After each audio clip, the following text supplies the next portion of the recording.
കർത്താവ് നിങ്ങളോടുകൂടെ, അങ്ങേ ആത്മാവോടും കൂടെ.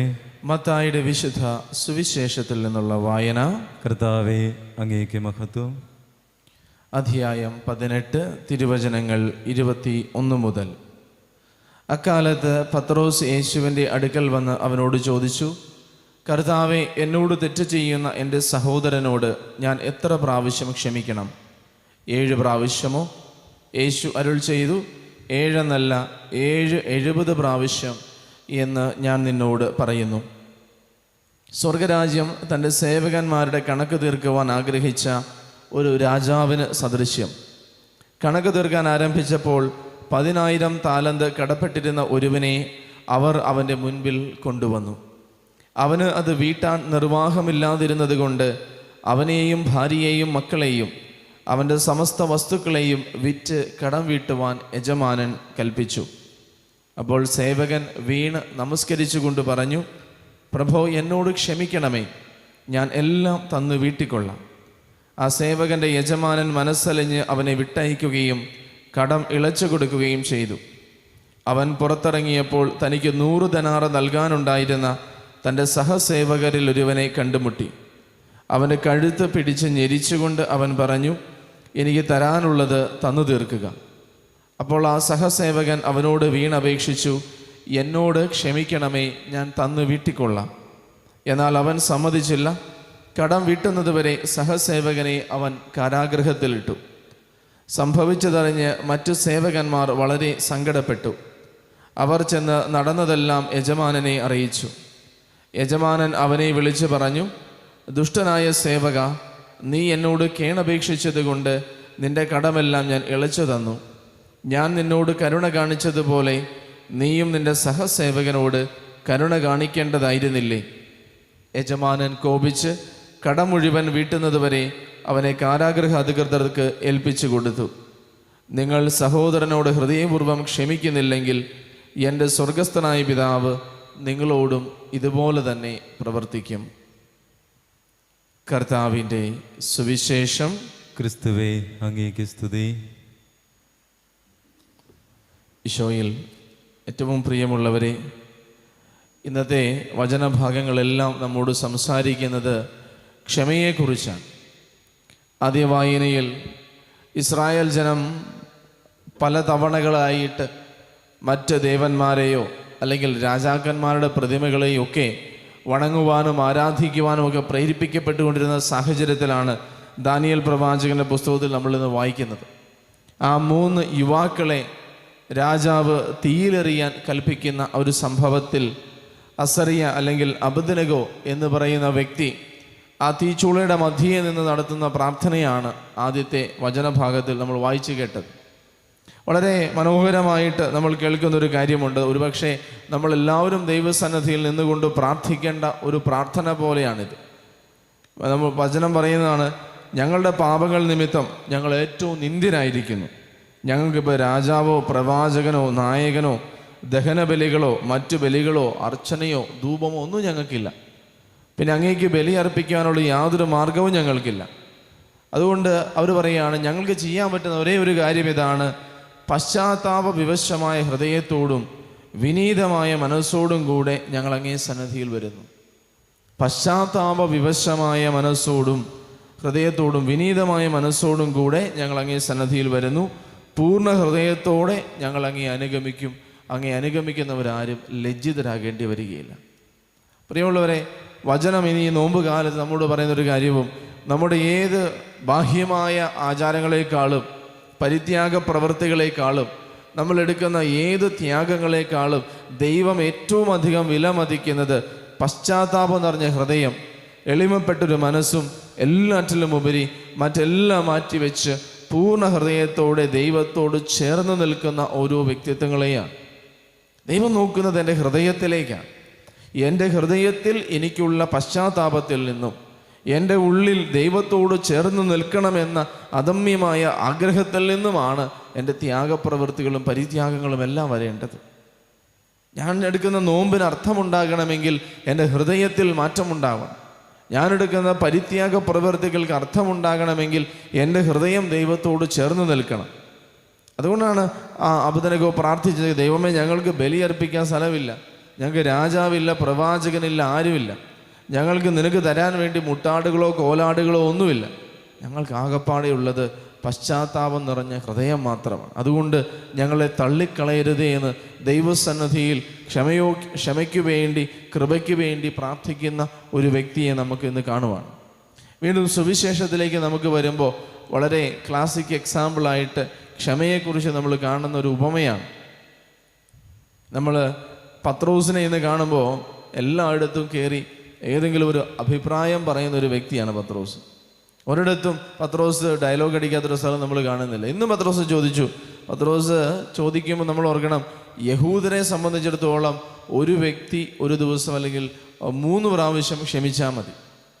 അപ്പോൾ പത്രോസ് വിചാരിച്ചു, എന്നാൽ ഈശോ എല്ലാം ചില കൂട്ടിപ്പറയുവാണല്ലോ, ഞാനും കൂട്ടി പറഞ്ഞേക്കാം, 3 പകരം 6 വേണ്ട, 6 7 ഇരിക്കട്ടെ. കർത്താവേ, ഞാൻ എൻ്റെ സഹോദരനോട് 7 പ്രാവശ്യം ക്ഷമിച്ചാൽ മതിയോ? പത്രോസ് വിചാരിച്ചു താൻ അത്രയും പെർഫെക്റ്റായിട്ടൊരു ഉത്തരം പറഞ്ഞു, കൊള്ളാം, കർത്താവ് ഇതിന് ഇഷ്ടപ്പെടും. എന്നാൽ കർത്താവ് അതിനെയും മീതെ കർത്താവ് പറയാണ് 7 എന്നല്ല 7 70 പ്രാവശ്യം. ഈ 7 70 പ്രാവശ്യം കഴിഞ്ഞാൽ പിറ്റത്തെ പ്രാവശ്യം നമ്മൾ ക്ഷമിക്കാതിരിക്കണമെന്നാണോ? അല്ല.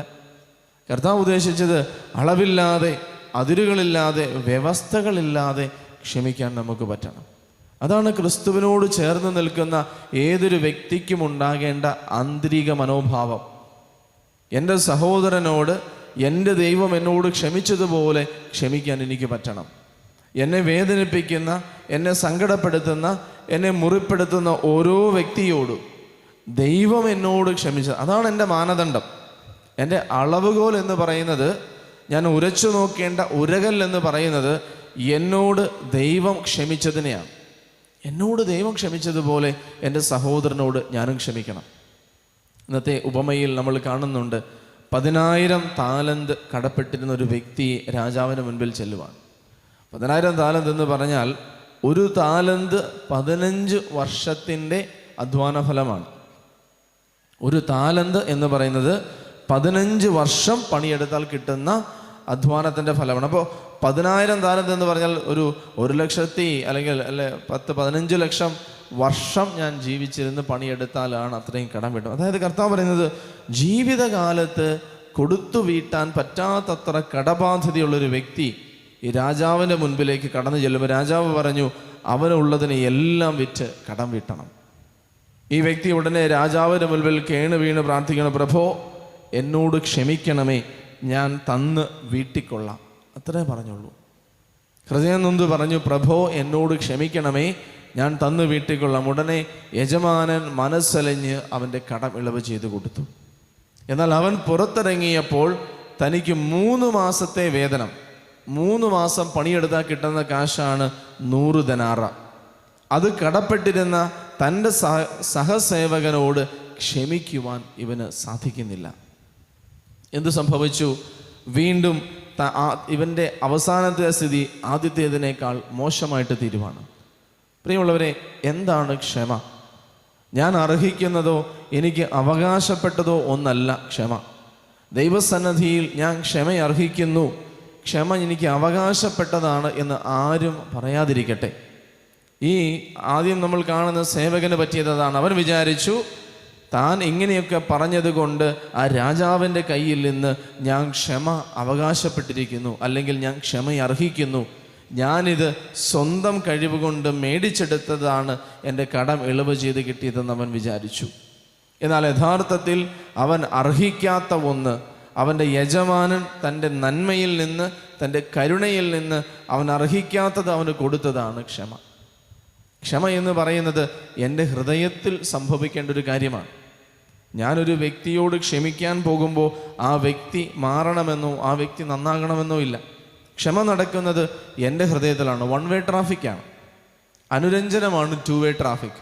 അനുരഞ്ജനത്തിൽ ഞാനൊരു വ്യക്തിയുമായിട്ട് എല്ലാം മാറ്റിവെച്ച്, ഞങ്ങളുടെ പിണക്കങ്ങളെല്ലാം മാറ്റിവെച്ച് ഞങ്ങൾ നല്ല കൂട്ടാകുന്നു, അല്ലെങ്കിൽ ഞങ്ങൾ തമ്മിലുള്ള എല്ലാ പ്രശ്നങ്ങളും പറഞ്ഞ് രമ്യതപ്പെടുന്നു. എന്നാൽ ക്ഷമ നടക്കുന്നത് എൻ്റെ ഹൃദയത്തിലാണ്. ഇവിടെ എന്താ സംഭവിച്ചത്? ഈ വ്യക്തി ആ യജമാനനോട് കടപ്പെട്ടിരിക്കുന്നതെല്ലാം യജമാനൻ ഒരു വ്യവസ്ഥകളുമില്ലാതെ, ഒരു മറുവാക്കുകളോ നീതിയോ ന്യായമോ ഒന്നും നോക്കാതെ എല്ലാം എഴുതി തള്ളി. ഇതുപോലെ എൻ്റെ സഹോദരങ്ങൾ എന്നോട് കടപ്പെട്ടിരിക്കുന്നതെല്ലാം, ചുറ്റുമുള്ളവർ എന്നോട് കടപ്പെട്ടിരിക്കുന്നത് എന്താണ്?